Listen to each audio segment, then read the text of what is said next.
كل سوري وكل عربي تهجر، مالي مميز بالوجع ولا مميز بأي شيء. الفرق الوحيد اني عم بحكي بوجعهم، او صار صوتي بيوصل لأحكي بوجعهم.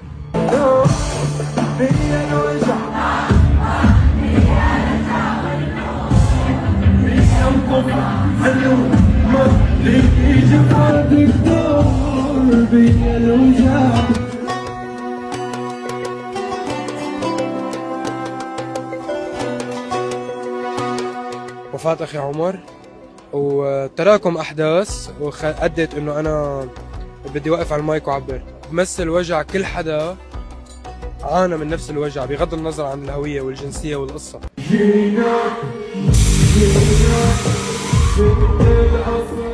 العنصرية، التمييز طلع بالاسم، لأنه كنت مميز بجنسيتي بين كتير جنسيات وهويات فينادولي الشامي.